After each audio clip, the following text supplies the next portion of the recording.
Hey, good evening, everybody, and welcome back to the channel. I appreciate you guys all coming out tonight. And if you guys could like and subscribe to the channel. Tonight, we're going to have Sean, the Cryptosmith, with us to talk about XRP and the lawsuit that has been looming for years, it seems. Actually, it has been for years. So we're also going to do a $50 in ETH giveaway to all my members of the channel. Been wanting to do this for a couple weeks now, so just finally got to enough members that I wanted to do it. So we'll do that as well tonight. Let's go ahead and bring Sean in, and then we'll get started. Got tons to talk about. Good evening, Sean. How are you? I am fantastic. How are you doing? I'm doing great, brother. It's good to have you. Welcome back. It's always great to have you here. Thank you. I appreciate that. It's good to be here. Welcome, Jay. Good to see you. It's Summers, Broderson. Thank you guys for coming. Tonight we should have another good conversation. There's a lot of stuff, some updates today as far as the XRP Ripple lawsuit with the SEC, and we can kind of dig into how it all started and maybe some history on it too.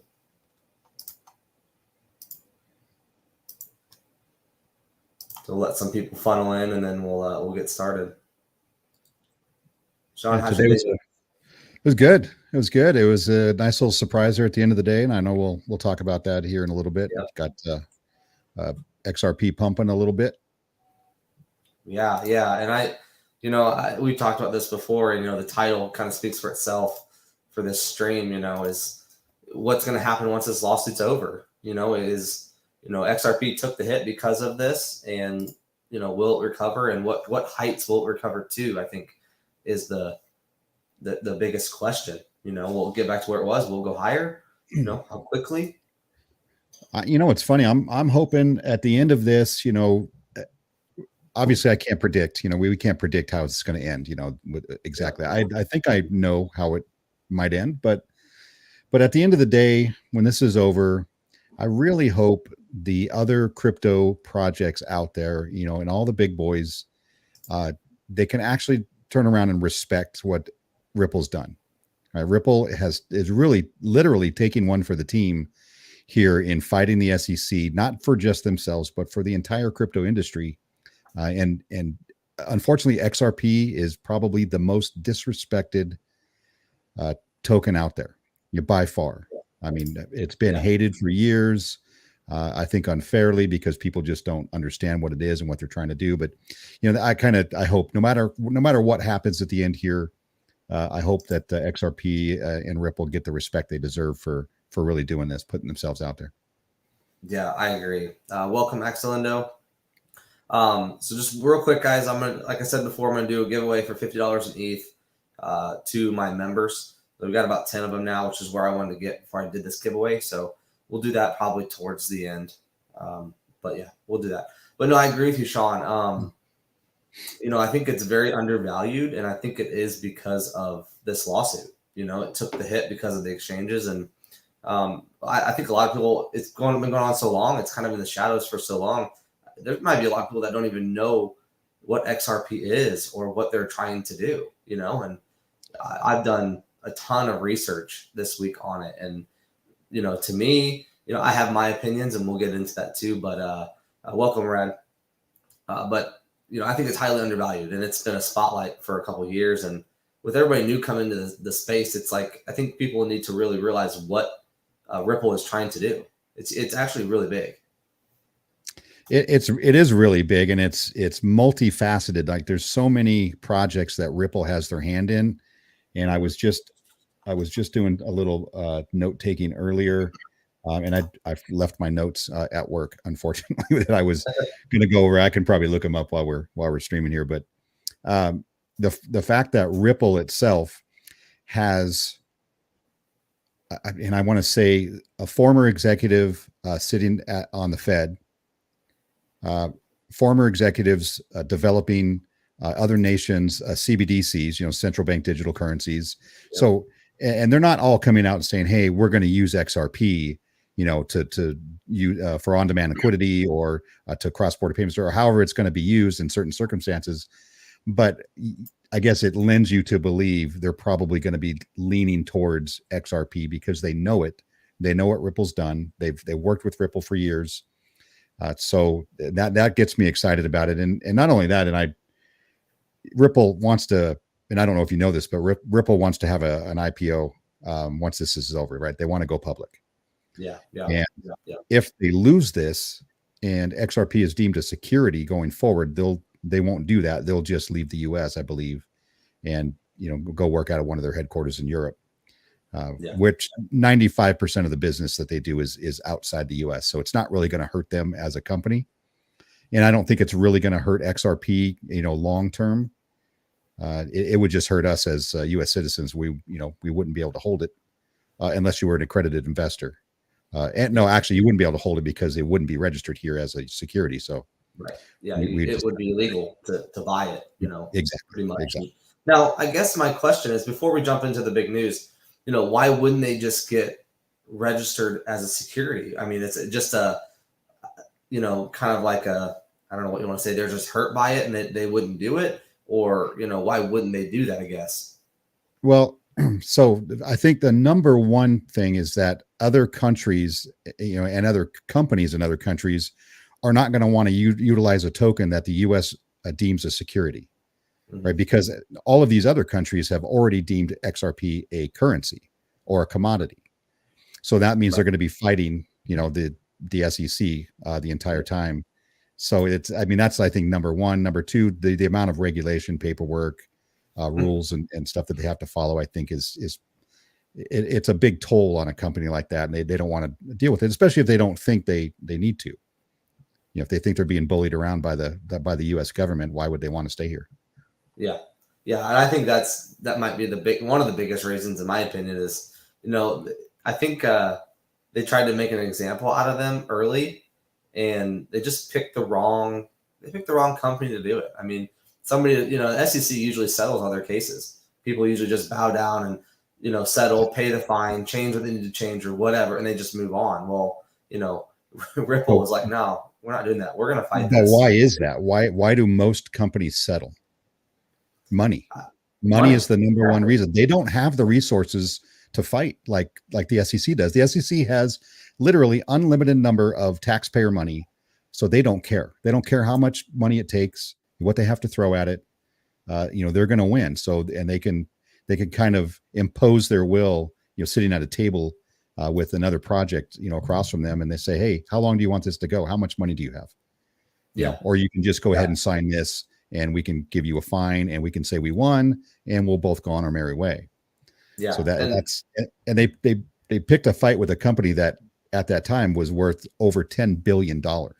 Right. They have the resources. Exactly. Yeah. And SEC pretty much doesn't matter to them because they're not using their own money, right? They're just using our money to fight it. So to them, it's like, it doesn't matter. We'll go ahead, fight us. That's fine. They don't care. So, right. I mean, they do have to justify to somebody at some point the money that they're spending. That's why they can be a bully at the beginning, be like, hey, we can take this all the way if you want, if we want to go bankrupt, or we can just go ahead and work this out right now and we can claim a win. So, yeah, for sure. Okay, so the big news that came out today, I know it was kind of a great end to your day. So let's hop right into that. So the big news today, and this, if you haven't been following the case, it's maybe hard to understand, but basically there's a judge, and she ruled against the SEC again. They had an objection to the lower court's judge by saying that the SEC needed to hand over the Bill Hinman, basically we're calling them the free pass emails. Yeah. So I'll try to go quickly as to why that's important. So in the beginning, back in 2018, Bill Hinman, who was the current director of corporate finance at the SEC, gave a speech at a convention. He claimed Ethereum was not a security, and he didn't say in his opinion. He just said, we believe Ethereum's not a security going forward, even though they did have an ICO at the very beginning, but that's gone now, and they're essentially decentralized, and whatever, all the things that he used to justify that. So Ripple wanted to wanted to get into those emails and how he formed, that statement. Well, so in the beginning of this lawsuit, Ripple asked that, and then the SEC's reply was, well, that wasn't really agency policy. He was just giving his personal opinion on it. And they said, okay, well, that's weird. He's a head of a department at the SEC, and he's giving a speech, right? And he says we. Right. So they go back and forth on this, and the judge says, well, you need to turn over. Oh, actually, let me back up a little bit. So through some digging, Ripple found out that there's email chains, like 64 different emails, where Bill Hinman at the SEC was getting advice and guidance basically from all sorts of different staffers and lawyers about his speech that he was going to give, that he's claimed was his personal opinion. Actually, he didn't claim it. The SEC claimed it later. The SEC claimed it, yeah. So they said, hey, well, we need to see those emails because it might be relevant. There may be something in there because they're thinking that in that speech, XRP was also going to be mentioned and that he changed it at the last minute. So that's kind of the thinking that's going on here. Yeah. So they've been trying to get these emails from the SEC. Every time they do that, the SEC comes up with a new reason why they can't. DPP, which is deliberative process privilege, which means they don't want to give up emails because there could be something in there that shows how the SEC makes determinations, and they don't want that out in the public. A judge said, nope, sorry, I saw some of the emails. They had to give a couple of the emails to the judges or to the one judge. And she said, no, I don't see anything here. You need to hand over the emails. And then they said, well, and then they tried to argue again about how maybe it wasn't really his personal opinion. Maybe it was the opinion of the department that he ran. And of course that blew up in their face because everybody said, well, if he runs a department, he is the SEC. He represents the SEC. That is official SEC guidance, what he gave, not his personal opinion. So they're going back and forth. It's literally like a Laurel and Hardy show and how stupid they sound when they're making these arguments. And then they came up with one that said, well, we're going to claim attorney-client privilege on those emails. So we're not going to give them up. Well, obviously that went back and forth. The initial judge, who was it? Netburn. She said that doesn't fly. And remember, in between all of this takes weeks or months, right? Yeah. So everybody's just waiting. Yep. So she said, I don't buy it. You have to turn the emails over. And then they went up the chain to the district judge, which is Judge Torres, to appeal it, basically saying the lower court judge was wrong in what she did, and you need to correct that wrong. We don't agree with her, and she made mistakes, which is not always a good thing to claim to a judge that you're sitting in front of. So today, finally, Judge Torres came back and said, nope, we're not buying this one either. You have to turn over those emails. And that was the sixth time. This is number 6 time a judge has told them, you will hand over these emails. And they keep saying, no, we're not going to do it. And these are the reasons why. We do think right now that they've exhausted pretty much all of their arguments.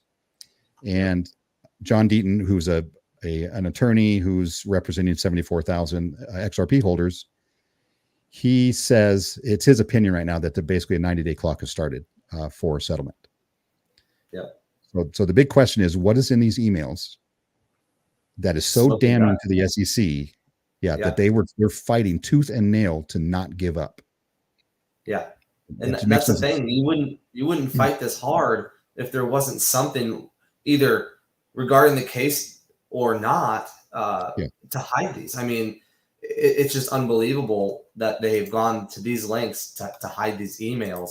And it's pretty much, I mean, if I were a judge, I'd be like, either you give up the emails or we're just going to throw the case out. Like this, this is 2 years in the making of a case that is hinging and wasting how many months on these emails. Yeah. Now remember, we don't want the case thrown out. We need clarity here. There needs to be an answer. Otherwise they can just bring another case. True. So that's true. Yeah. So this is what we're hoping for. And maybe there's nothing really here. They're just using it to delay this, as long as they possibly can. I don't know. I don't think we're ever going to see the emails. I don't care what lengths they go to. I don't think that we're ever going to get to see them. So I think they're going to settle. Yeah. I think once they're right there on the edge and the judge is really threatening them, I think they're finally going to be like, okay, you know what, let's come up with a settlement, that works for both of us. So. And keep in mind, everybody. Real quick, Tim, thank you for joining, being a member. I really, really appreciate it. Corin, you too. He said overdue. It's no worries, brother. I understand. But welcome both you guys. I really appreciate the support. What I was going to say was, a lot of people, I think what we need to keep in mind is, this ruling kind of sets an example going forward. So, if XRP wins, or if SEC wins, it kind of sets that precedent going forward into regulation, because it's coming whether we like it or not. There was an article that came out soon that regulation, they want to come out as soon as possible. They don't want to wait. So, as far as what a security is, I did a video on it today, so you guys check it out. But, Sean and I were talking about this the other day. They set up these laws, or this Howey test back in the 40s based off of, laws that were made and acts that were made in the 30s. At what point did they think crypto was going to become a thing, right? They didn't, had no idea. So, what they're using now, it's like, do they set up a whole new set of laws or acts for crypto? How long could that take? It's amazing to think about that. Yeah, I think they're going to have to. I think they're going to have a complete new division of, whether it's the SEC or CFTC or whoever is going to be that governing body, and then decide which ones, write clear rules of the road, right? Like, this is exactly what a crypto security looks like, and this is what a commodity looks like, and then make it very clear so that everybody in the market can make those decisions or make adjustments or whatever it is they need to do, or just get out of the American market altogether. Right. And so everybody at least knows what the rules are. Like, that has to happen first. And why the SEC is dragging their feet on this, I honestly, I don't know. I'm not a conspiracy theorist at all, but there's got to be motives here somehow that I'm not seeing, that why they don't want to give clear regulation. Because he keeps saying it's very clear. And he is Gary Gensler, who is, head of the SEC right now. He says it's very clear what is a security and what is not.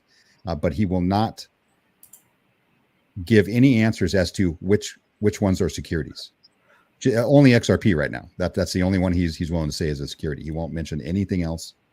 So it's kind of crazy.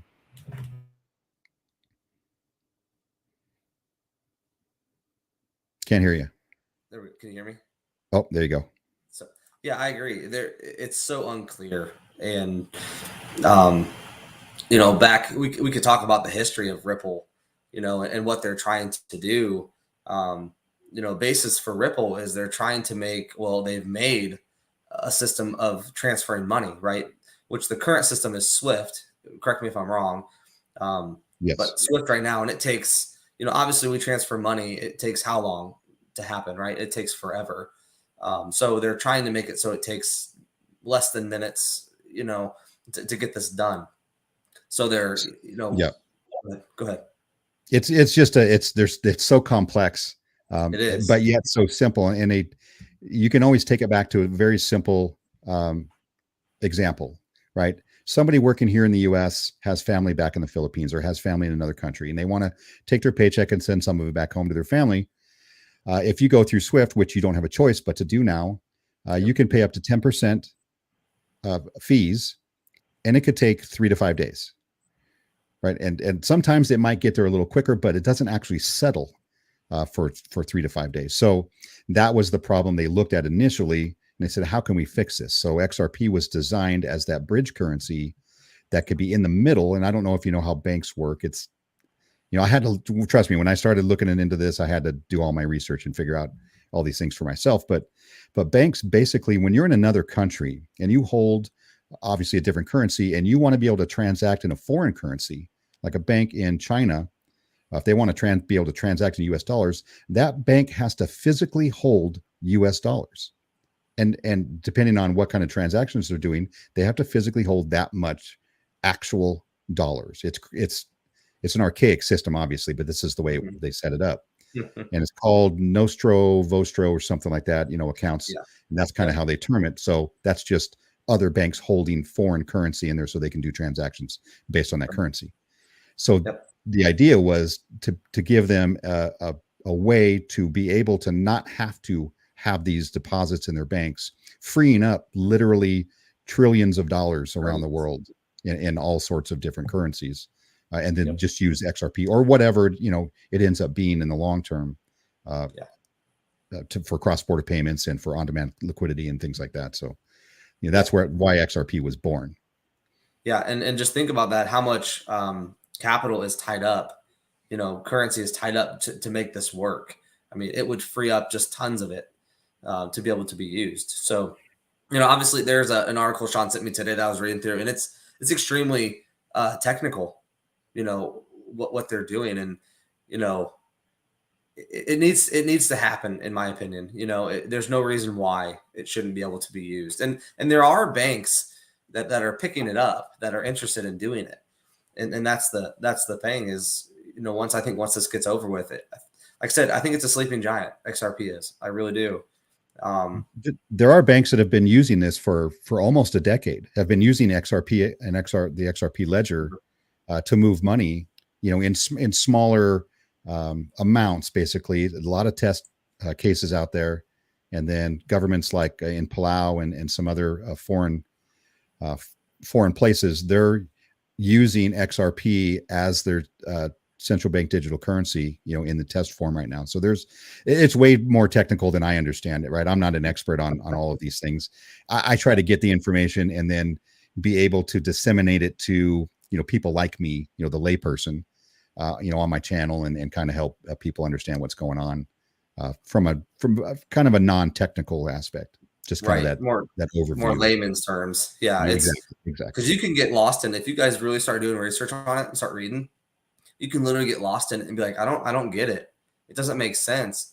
But, you know, go back. I really suggest you guys do some, you know, research and kind of find out the history. So we'll kind of talk about how the lawsuit all started. So pretty much the SEC said that Ripple was selling XRP from 2013 to 2020 illegally as a security. And so that's what they're suing them for.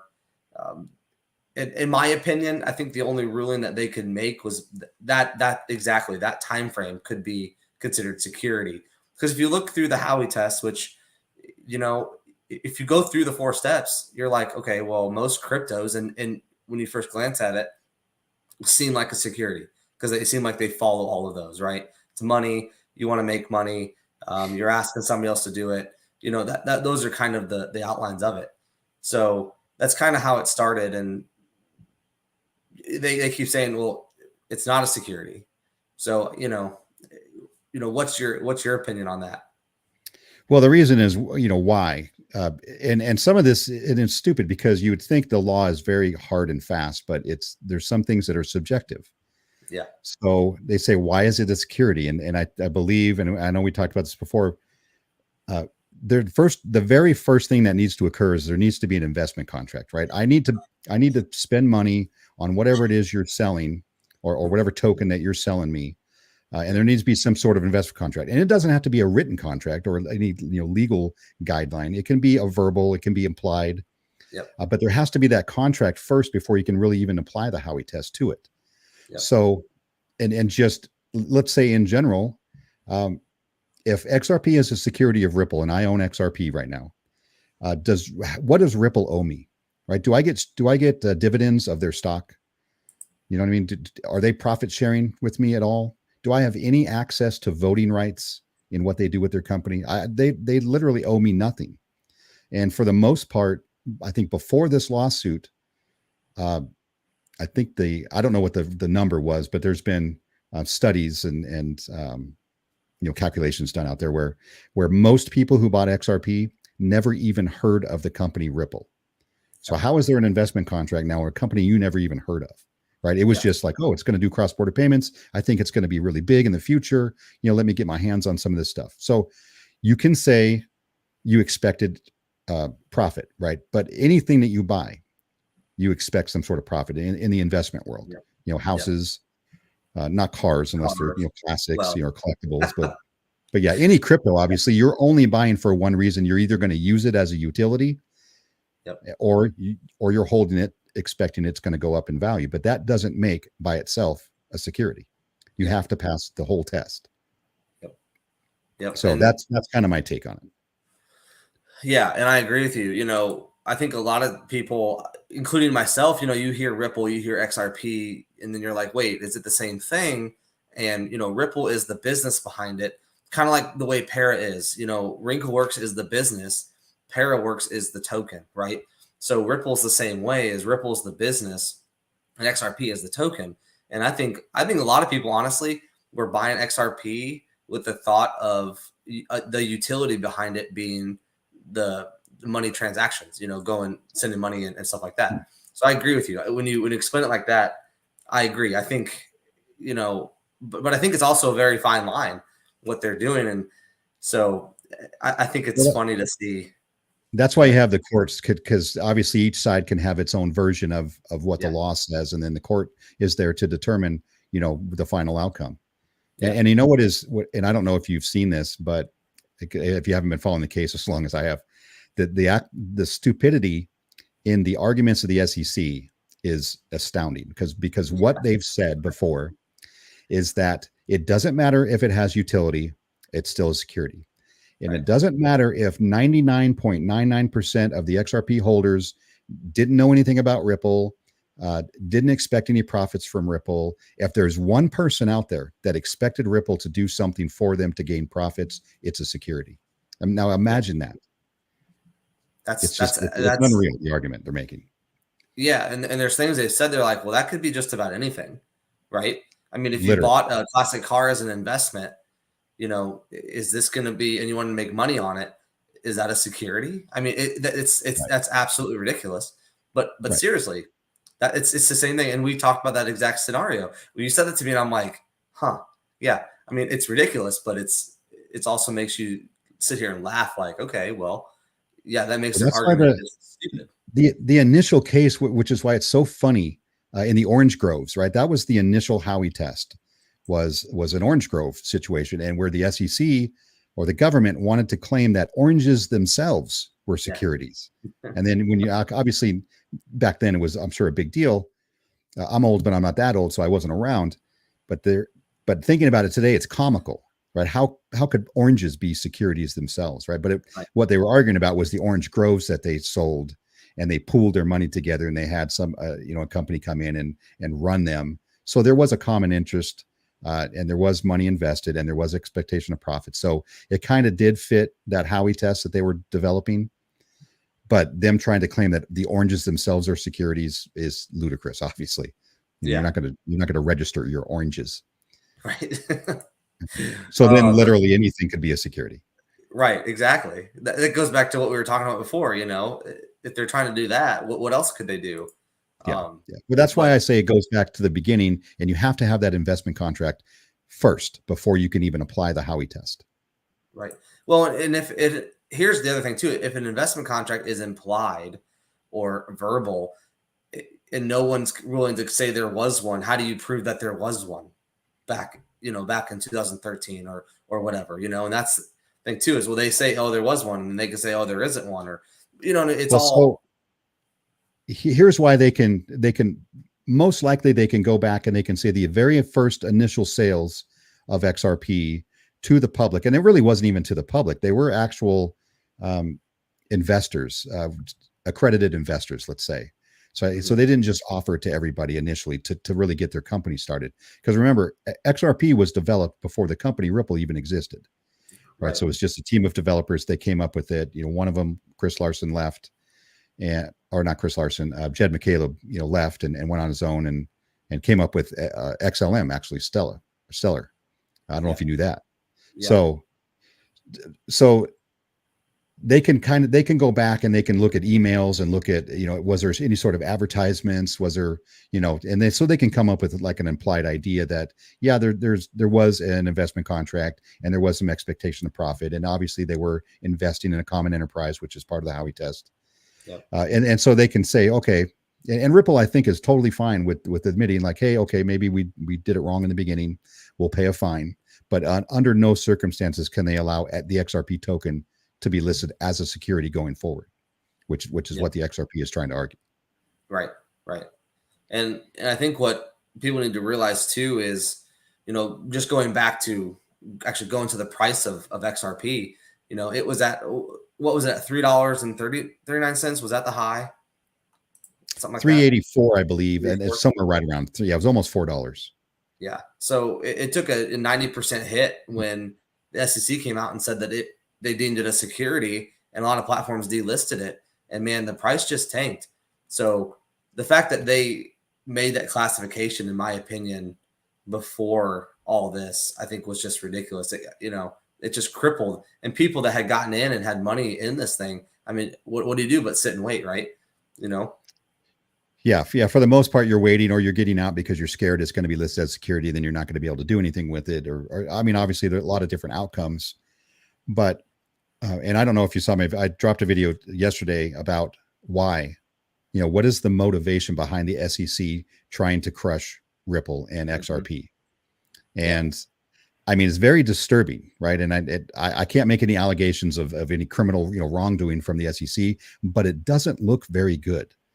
Right. And there's a statement out there, and I believe it was from a government agency that states that even the appearance of impropriety is impropriety itself. Right. So you've already done something wrong, even if it just appears to be immoral or unethical. And there's definitely a lot of unethical behavior going on at the SEC in 2018 up to 2020, when they dropped the lawsuit. Yeah, for sure. With people that were working for the SEC that are now lawyers, there's a ton of stuff. You could go down a conspiracy theory rabbit hole as to why. And I think that's the biggest question I have. I wish I could know the real reason as to why.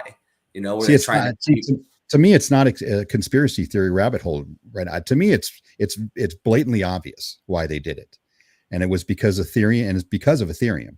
And I have no problems with Ethereum, right? I own Ethereum. It's not a big deal. But the people at the top, back in 2018, XRP was the number 2 crypto token out there. It had a much higher, not a much higher, but had a higher market cap than Ethereum did. So Ethereum is competing now with XRP. And back then, Ethereum stated they wanted to do cross-border payments and international remittances, right? XRP was already built for that, was built 6 years earlier, just to do that. And Ethereum thought that they were going to transition their smart contract blockchain in order to do that, which is obviously it's a farce. There's no way they could do that. They weren't scalable. They cost too much. They're very slow. Yeah. But they thought that they could catch up. And so I think, now this is my opinion, I think they wanted to hamstring XRP to give them time to catch up in their technology to try to overtake that market. Yeah. And they just miscalculated, because obviously Ethereum just wasn't designed, for what an XRP was designed for. They're two completely different spaces. Completely different. So, and Jay Clayton and Bill Hinman, who gave that famous speech, they were both lawyers and partners in law firms while they were at the SEC. And those law firms were also partners with Ethereum-based companies. So they had direct interest in holding XRP up, and direct interest in trying to give Ethereum a leg up and that free pass, right? And to me, it's so obvious there was some wrongdoing there, and why Congress hasn't stepped in or there's been no investigations is just absolutely beside. I really don't get it at all. I mean, I do understand our government has corrupt people in it,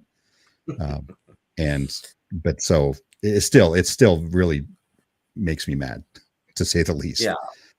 Yeah. And they did it to benefit something or someone. And, that's what all that comes down to. And they saw, and like you said, it's crazy that they did that, and to think that Ethereum is so different. Ethereum is never going to get to the where Ripple is, or XRP, because the functions are different. So they're completely different, right? But I mean, back then they were still growing, but Ethereum was. But it's just they could have never made it work. And maybe they thought it could be that, and now you're 2 years later or more, and come to find out that Ethereum is just not going to be able to be scaled that way or function that way. It's just not designed that way, like you said. So all this for almost nothing, right? In the long run. Yeah, exactly. And there's so many instances, and I can give you a couple here. Like Jay Clayton, who was the commissioner of the SEC at the time uh, in 2020 when they dropped a lawsuit, right? And so he has direct financial interest in Ethereum. Literally the day before he left office at the SEC, he filed the lawsuit. He voted on it, right? And he should have been recused from that because he has interest in a competing company, but he didn't. He went ahead and voted, and they dropped the lawsuit. That was the day before he left. Now, if that doesn't, speak volumes, and then a lot of other lawyers at the SEC left right after that as well, and some of those who were ones that voted to bring the lawsuit. There's other instances where Gary Gensler, the current chair, he's given speeches at MIT praising Ripple and XRP just a few years ago. Yeah. Right. So what happened between now and then? Right. And he claims that it should be obvious that they were selling illegal securities this entire time. Right. Well, how would that be obvious if he never mentioned that? Yeah. And it begs the question where, well, they didn't know about it. Well, but if he was giving a speech on it, then obviously he knew what he was talking about. So why didn't they go after it then or before, right? They were so sold on it and wanted to talk about it. What brought it up later on, Well, so Brad Garlinghouse, who's the CEO of Ripple, and his legal, or not, I don't even know if his legal team was there, but Brad Garlinghouse was at the SEC 7 different times discussing the business plans, and like what's going on. And not one time did they ever mention to him like, hey, maybe this is security. Maybe we need to take a little deeper look at it, or maybe, you should make some adjustments or change some things or file or whatever. But never once was it mentioned that XRP might be a security of Ripple. Another damning event that happened was Coinbase. Coinbase listed XRP. Well, Coinbase is registered here in the US. And so they came up with their own protocol. They go through, they do all their research on every token that they're going to list on their platform. And they submit these to the SEC. They submit the process in which they're going to use to the SEC. The SEC approves that process. So that's what they do. They determined XRP was not a security. And then they said, hey, we're going to go public, right? And they have XRP listed on their platform. And they have to file with the SEC in order to go public. Yep. So SEC did their research. They do, whatever checks and balances they need to do to make sure everything's okay, and look at the spreadsheets, the balance sheets, and all the tokens, and had no issue with any of their tokens that were listed. So what happened, right? Why was XRP allowed to be listed and then later delisted because they deemed all of these things are just, to me, it's obvious because I've been in it for so long and I've been looking at these things for so long, but to the outside person, they probably don't know any of this. Right. Exactly. And that's what people need to understand is there's so much that has happened, in the past, even just between speeches and, the CEO going to the SEC and pretty much looking for guidance on what they're doing, and then saying, either ignoring them or just not telling them that, giving them suggestions, right, and letting them go on like business as usual, and then all of a sudden it comes up that they're a security. It's also, what's the word I'm looking for? Just crazy, I guess, to think about that. They just want to do whatever they want. The hypocrisy of the SEC, and there's been lawyers who have warned crypto companies because the SEC's their slogan or their motto, right, is come in and talk to us, right? Let's have a conversation about it, and we can, have an adult, grown up conversation.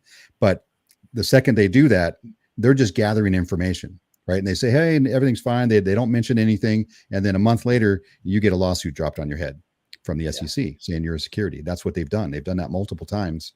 So there are lawyers out there who are warning crypto projects, do not go and talk to the SEC. Do not do it. Who was it? It was one large exchange. Was it Kraken?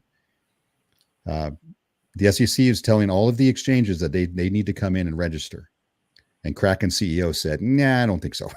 Like, that's not going to happen. I don't sell securities on my platform, so I have no reason to come in and register with you. So he said no. Right.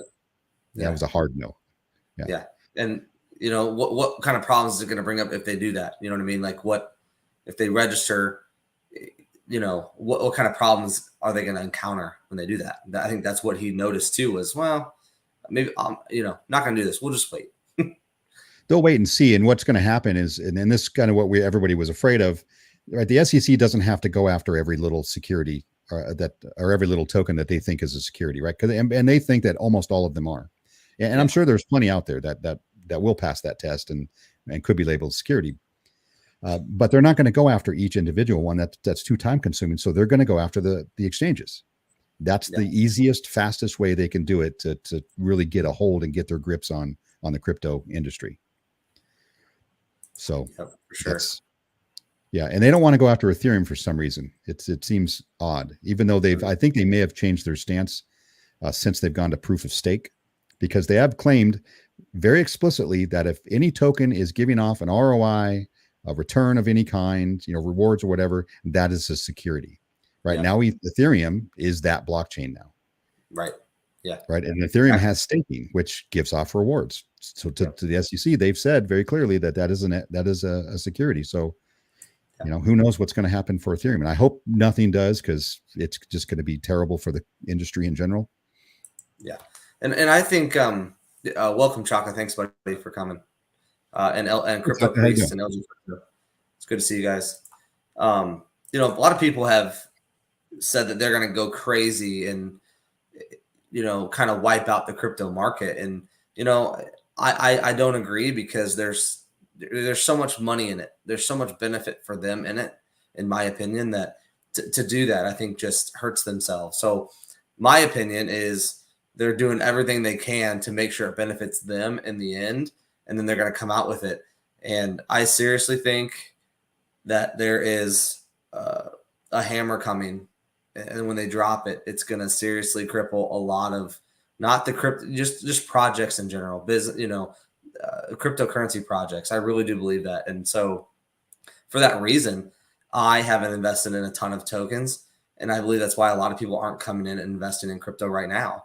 A friend of mine earlier said, there's an article that he read that, they predict Bitcoin's going to double once regulation comes out. Is there tons of money waiting to come in because of regulation? Is there tons of money waiting to come into XRP because of this lawsuit? Are they waiting to see what happens? So, XRP goes up either way, I think, in the long term. Because like I said, most of the XRP being used, most of the companies that Ripple has partnerships with are outside of the US, 95%.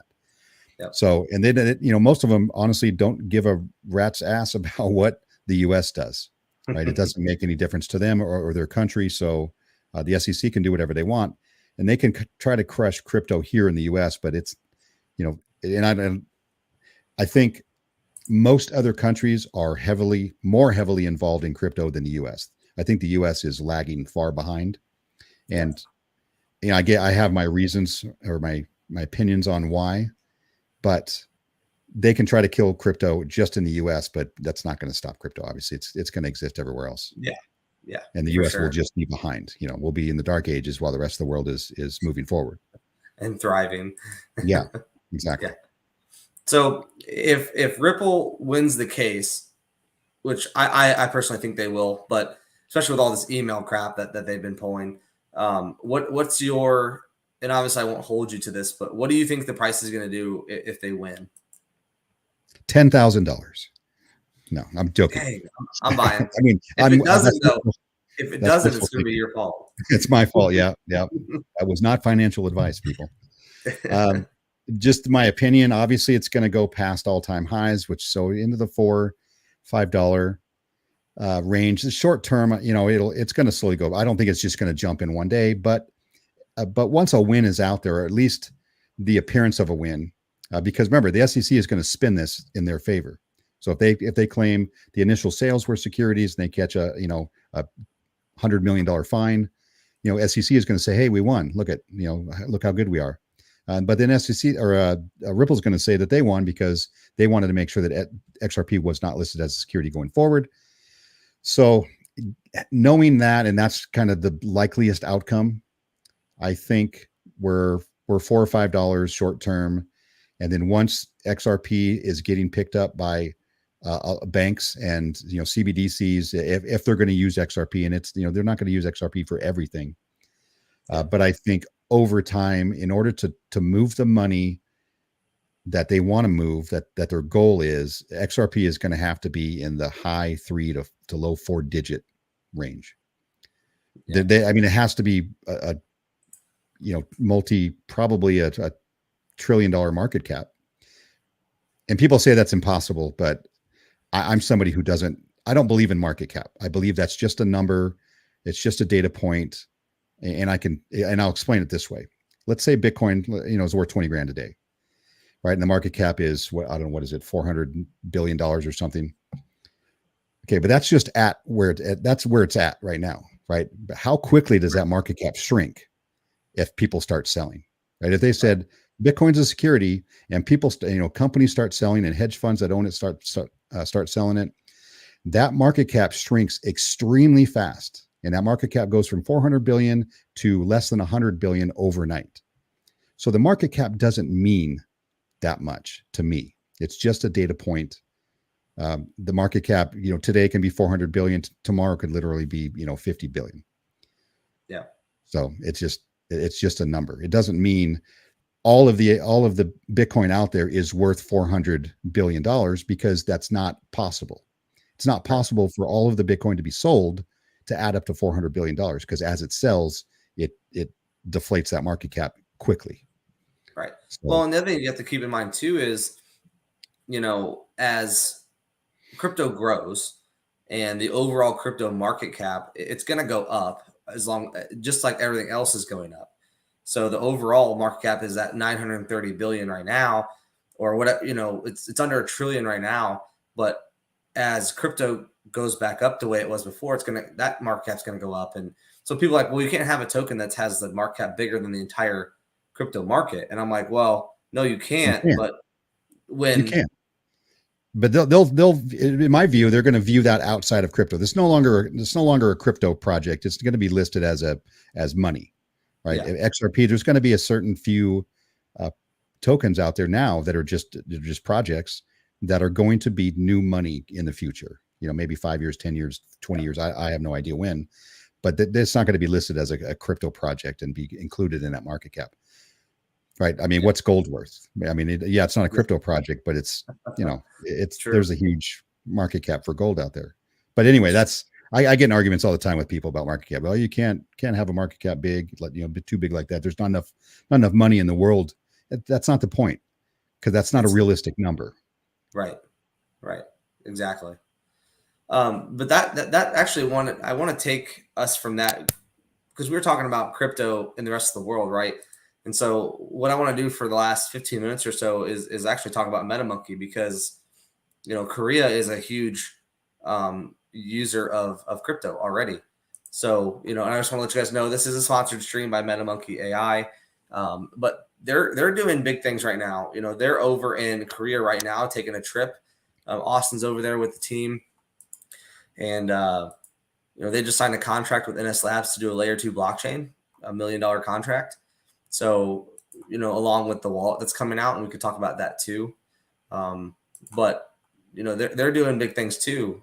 And Korea is, I think their usage is about 20%, if I'm not mistaken, for cryptocurrencies already. So they're already, this just goes back to what Sean was saying about the rest of the world using it way more than we are already. And this project right there in line with what we're talking about. So I think that's huge. And, the wallet that's coming out, online, offline wallet, just to update you guys on that, they had sent it into Google Play to get listed, and they sent it back, wanted some revisions done. So they got those revisions done and sent it back to Google. So hopefully in the next couple days, it'll hit the Play Store, and then people can start, using it. Unfortunately, I'm an iPhone user, so I won't get to use it right away. Of course. Me too. And we have some other guys that we talk to, other content creators that have. So they'll get on it and use it. So I'm looking forward to that. And I'm also looking forward to them getting back, and so we can get them on our channels and kind of do a breakdown of their trip. I know Austin's really excited about what's going on. Obviously, there's a lot of stuff you can't talk about, but if you listen to him, he did a live, was it yesterday? last night, I guess our time, from Korea, and he's really excited about it. So it kind of motivates me to want to cover it more, because I trust Austin with his opinion. So I'm really excited about it. Yeah, and the $1 million that they're paying to have their blockchain developed, and I have to go through some of those updates, but I think that is the ultimate utility for any project out there is a blockchain, right? What is the reason people are going to want to or need to own the token, right? And that's where that obviously as an investor, somebody who owns these tokens, that's what we want to know. That's the important thing. Yeah, layer 2 blockchain contract signed, basically by NS Labs to develop MetaMonkey's blockchain, which is, I think I don't know that there's anything bigger than that in crypto, right? Is being your own blockchain and requiring your token to be used, to access certain features and certain things. That is the number one use case you could ever have. And them coming out of the gate, right? Right. And it's to be released, I believe they're projecting June of next year. So we're only, 8 months away from that? I mean, that's quick. 9 months. So that's pretty crazy. Now, also, guys, keep in mind, the company that they're using pretty much specializes in all of this stuff and has been doing blockchain technology forever, right? So it's not something that's new for them. And they're already, NS Labs are already been working with them to do so much stuff already. So it's just a continued relationship that they're just continuing to use, right? It's not somebody that, oh yeah, I think we can build a blockchain for you. No, they've done it. So, to think 8 months from now is a huge feat, but who's to say they weren't already somewhat working on it before, Yeah, I think that's where they start. I think, and I could be totally wrong. I don't know anything about blockchains, but I believe from what I was listening to, that they can start blockchains, maybe have I don't know if you could have a generic version, but I believe they were starting on this already. Cause I know that MetaMonkey was, obviously in their ears, months and months before the project even launched. So they could have definitely been working on it from day one, back in June. So maybe it takes a year, for them to get everything they want. And I'm not going to hold them to June of 2023. No, cause we all know, what happens, right? There's extra testing. They find bugs. They got to work it out. So I'm not too concerned about that. But just the fact that, that we're not going through the standard process of, well, we're going to have our own wallet, and then we're going to have an NFT store, and then we're going to have staking, and then we're going to this very long list of progression that most projects are never going to get to, right? Very few projects are doing well on that front, but they want to claim that, I believe, because they want to stretch out that money as long as possible, knowing they're not going to get to the end. Yeah. Unfortunately, I feel there's a lot of, bad actors in the space that are just there for money. But then there are a few that are good, that are doing really good work and kind of keeping to their time frame. But them coming out with saying, hey, blockchain, after the wallet, and obviously working on the metaverse mall, in between, is huge. It really is. Yeah. And, I like what you said there about it pretty much makes me think my first thought is they're not doing what every other project is doing, right?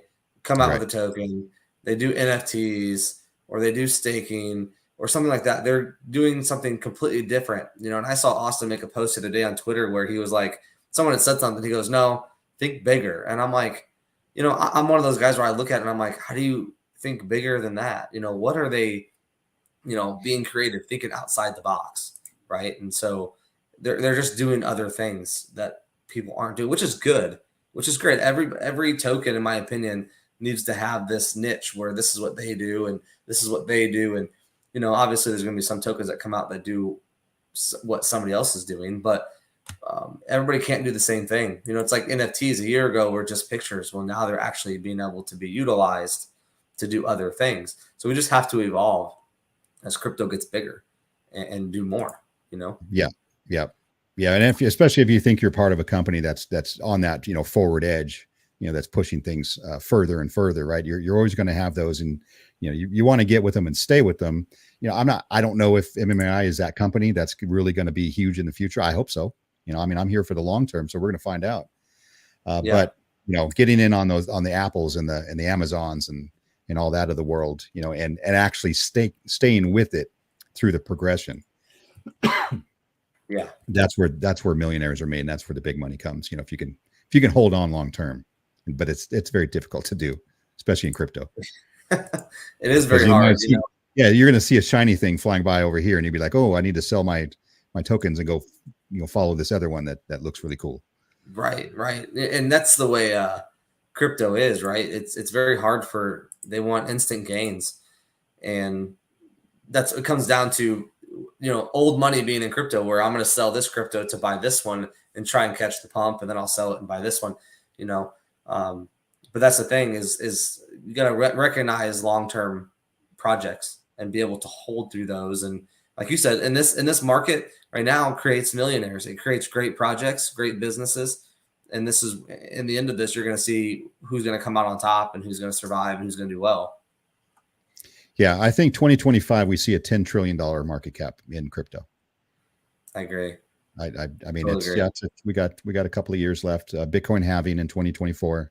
That'll, you know, if we don't have a bull run before then, that will, I believe, will be the catalyst for the next bull run. Yeah. We could have a little mini bull run here if XRP actually, or if Ripple actually wins. I mean, that's going to be very big news in the crypto world, in the financial markets altogether. And I agree. That could start, you know, at least a mini bull run. Yeah, I agree. Yeah, Tim, I agree with you too. I think that's where it's heading. You know, entertainment tickets. I agree with you. It was funny. I was listening to a space last night with TARP Token. Justin Moonshot was on there talking about this exact thing, where, you know, you buy your ticket with an NFT as an NFT, and they go and they scan it, and, you know, that's how you get into things. So I totally agree with you. I think that's, you know, why not? We somewhat do that already with digital tickets. You know, you buy them on StubHub or whatever, go to a baseball game, you walk up, they scan the QR code, and you walk in. You know, it's as simple as that. But you'll get an NFT to actually keep, you know, for later. So I agree, which could be valuable.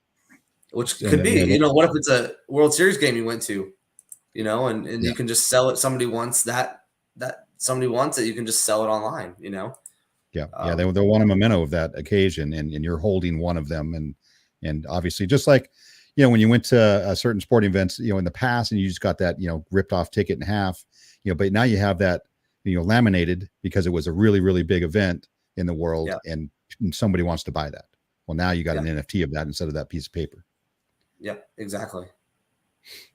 But deeds, titles, you know, legal documents, medical documents, all of those things will be NFTs, or, you know, and they may change the name to something different in the future than an NFT, but all of those things will be, what are they called? Tokenized, you know, on the blockchain at some point. So yeah, Tim, I definitely agree with you. Yep, I do too. All right, guys, do you guys have any questions about MetaMonkey or XRP or Para, anything? You guys let us know. But I'm excited about MetaMonkey. I really am. I think once the wallet comes out and people see that technology works, and I'm excited. Honestly, I'm excited for when they come out with the wallet being a standalone wallet instead of having to use MetaMask to go through the wallet. I am not a fan of MetaMask. I know you know that for reasons we've talked about. Yes. So when they said MetaMask, I'm like, I get it. I get why, right? I totally understand why. MetaMask is the easiest wallet to integrate and one of the most used. But it's also the most hacked wallet that people have the most problems with. And so I don't like having to go through MetaMask into the Pure wallet personally. And I'd love to know why, when they designed the Pure wallet, as to why they used, most likely MetaMask is just widely used for NFTs, and, you know, it's easy to use. It's been around a long time. Those are the reasons I would think they used it, but I'm just not a big fan of it. I would like it to be their own standalone wallet.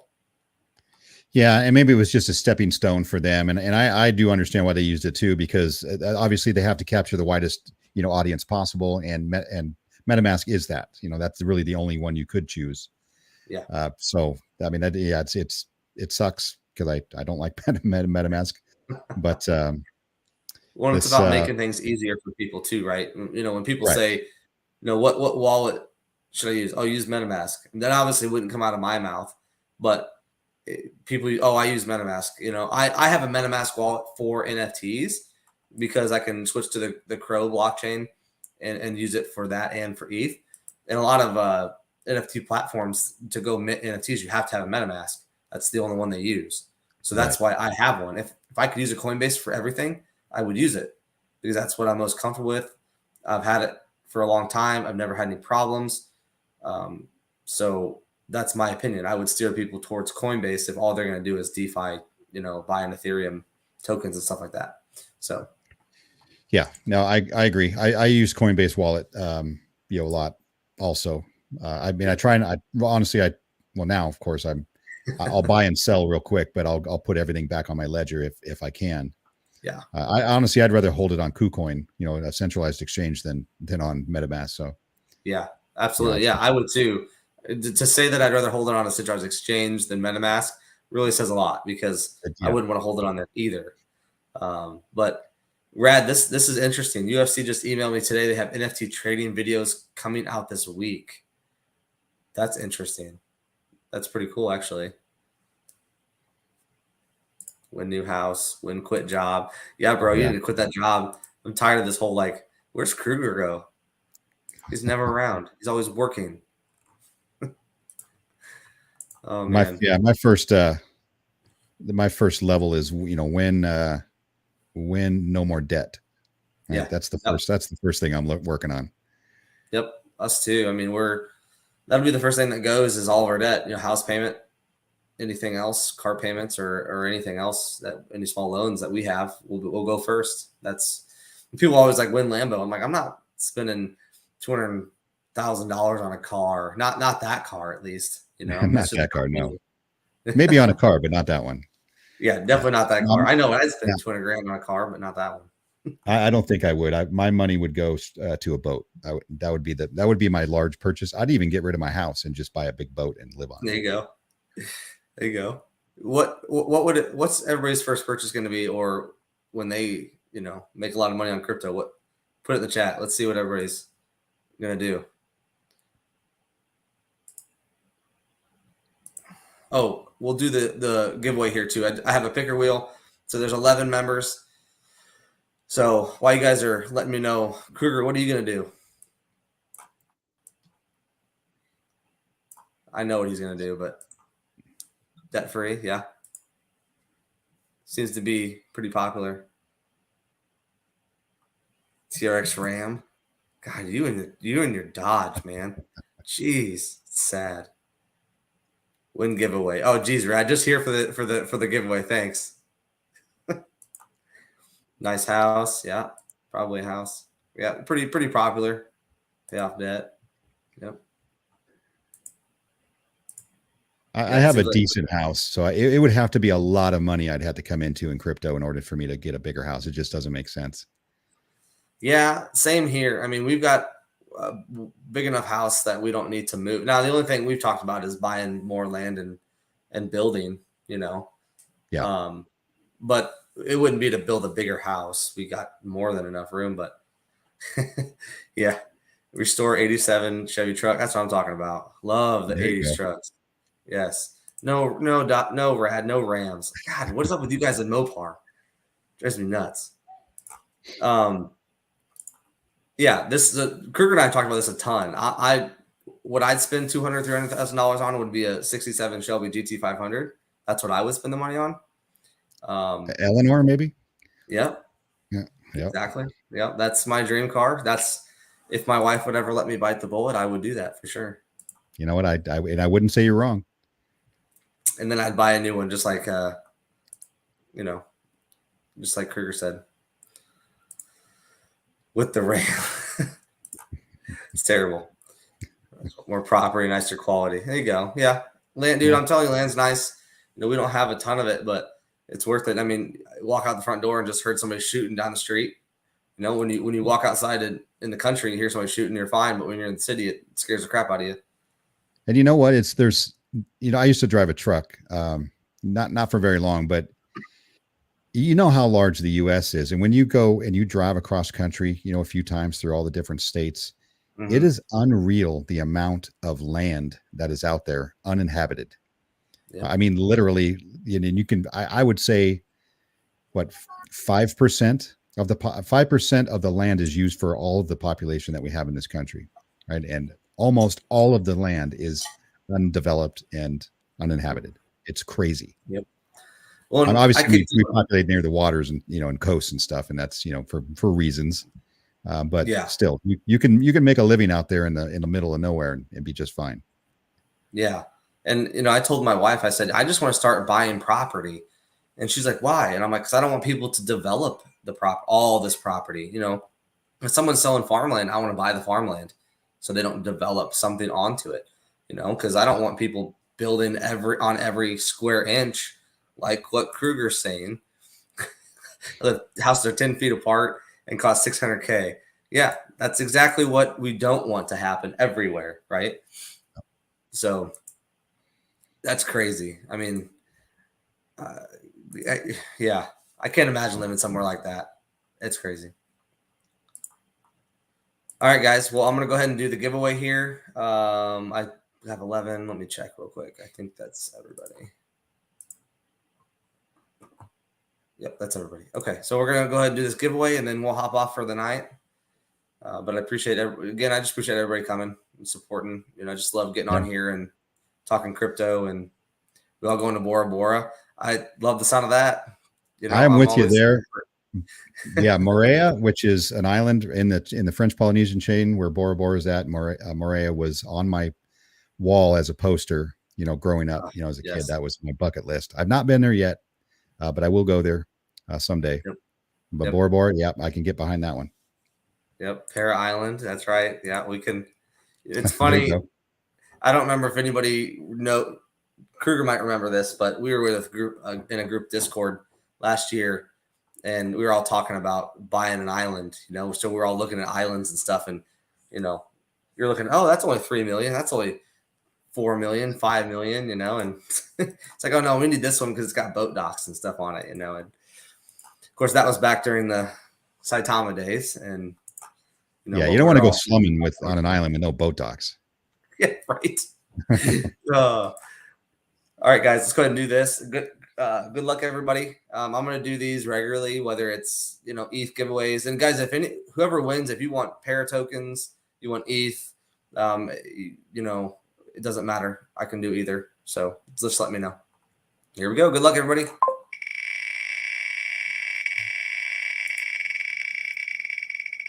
Who's it going to be?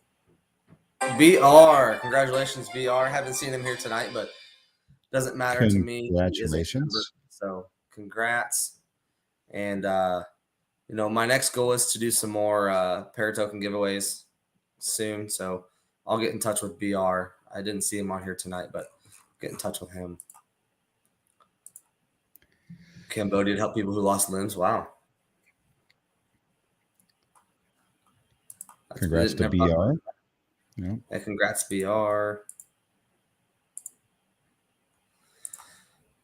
All right, guys. Well, that's all I think we have for you tonight. But Sean, anything else you want to sign us off? Well, I'm going to be live streaming on Saturday, and I'll extend the invite to you if you'd like to come on and talk about some stable fund and MetaMonkey and whatever XRP and whatever else we'll chat about. I'm going to be doing a giveaway also. It'll be my first one. I'm going to give away 100 Matic tokens, 50 times 2. So, but you have to be there, and you got to be in the chat, you know, in order to win. So nice. Awesome. Yeah.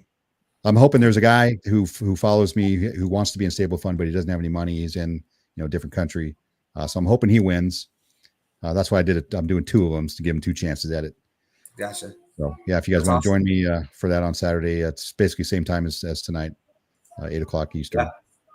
Well, you know, I'll be there definitely in the chat if nothing else. But LG, I have 11 members as of tonight. So you know, we're getting there. I appreciate every single one of you guys. You know, we're out here constantly just trying to create good content for you guys. So any support we get from you guys, we really appreciate. Go check out Sean's channel. A lot of good XRP information. He's covering MetaMonkey as well. So go check him out. And like I said, I'll be there either way. And the stable fund too. I mean, it's a very, very interesting concept that I think I need to get on with him about. Yeah, unfortunately, there's no referrals for me, so I can't profit from you getting on. But that is one of the reasons I'm in it, is because there are no referrals. Yeah. Yeah, that's true. And you know, like I said, it's just an interesting concept, and what he's getting out of it, I think is pretty cool. Now it's kind of up in the air, you know, long term type of thing, but you know, it's got a few hundred. I think it might be something I'm interested in. So, all right, sounds good.